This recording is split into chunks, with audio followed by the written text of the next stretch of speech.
یہاں آپ کو اپڈیٹ کریں گے۔ عمران خان حفاظتی ضمانت میں توسیع کے لیے لاہور ہائی کورٹ پہنچ گئے ہیں۔ عمران خان کی 5 مقدمات میں حفاظتی ضمانت پر سماعت کچھ دیر بعد شروع ہوگی۔ آپ کو بتا رہے ہیں کہ چیئرمین تحریک انصاف حفاظتی ضمانت کے لیے عدالت میں پہنچ چکے ہیں۔ عمران خان کی 5 مقدمات میں حفاظتی ضمانت پر سماعت کچھ دیر بعد ہوگی۔ عمران خان حفاظتی ضمانت میں توسیع کے لیے لاہور ہائی کورٹ پہنچ گئے ہیں۔ عمران خان کی 5 مقدمات میں حفاظتی ضمانت پر سماعت کچھ دیر بعد شروع ہوگی۔ عمران خان حفاظتی ضمانت میں توسیع کے لیے اس وقت لاہور ہائی کورٹ پہنچ چکے ہیں۔ عمران خان کی 5 مقدمات میں حفاظتی ضمانت پر سماعت کچھ دیر بعد ہوگی۔ عمران خان کی جانب سے حفاظتی ضمانت میں توسیع کے لیے لاہور ہائی کورٹ میں درخواست دائر کی گئی تھی، جس پر 24 مارچ کو چیئرمین تحریک انصاف عمران خان کو عدالت نے طلب کیا تھا، اور اب عمران خان 5 مقدمات میں حفاظتی ضمانت میں توسیع کے لیے لاہور ہائی کورٹ پہنچ چکے ہیں۔ اس وقت یہ مناظر آپ اپنی اسکرین پر ملاحظہ کر رہے ہیں۔ لاہور ہائی کورٹ عمران خان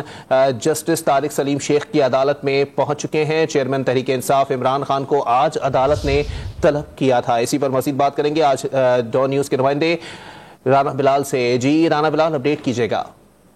جی دیکھیں، عمران خان نے اسلام آباد میں درج 5 مقدمات میں حفاظتی ضمانت کے لیے لاہور ہائی کورٹ سے رجوع کیا تھا آج ہی جسٹس طارق سلیم شیخ اور جسٹس انوار حسین پر مشتمل اسپیشل بینچ تشکیل دیا گیا۔ عمران خان کے کیسز کی سماعت کے لیے 3 بجے عمران خان کی درخواست ضمانتوں پر سماعت ہونی ہے، اور عمران خان کمرہ عدالت میں پہنچ چکے ہیں، اور وکلا کی کثیر تعداد بھی ان کے ساتھ کمرہ عدالت میں جو ہے وہ موجود ہیں۔ فواد چودھری سمیت دیگر جو تحریک انصاف کے رہنما ہے وہ بھی کمرہ عدالت میں موجود ہے۔ عمران خان کے خلاف اسلام آباد کے تھانہ کھنہ اور رمنہ میں 2 اور تھانہ بارہ میں 1 مقدمہ دہشت گردی دفعات کے تحت ہے۔ ان مقدمات میں عمران خان حفاظتی ضمانت کے لیے لاہور ہائی کورٹ سے پہنچے ہیں۔ ٹھیک ہے، بہت شکریہ رانا بلال اپڈیٹ کرنے کے لیے۔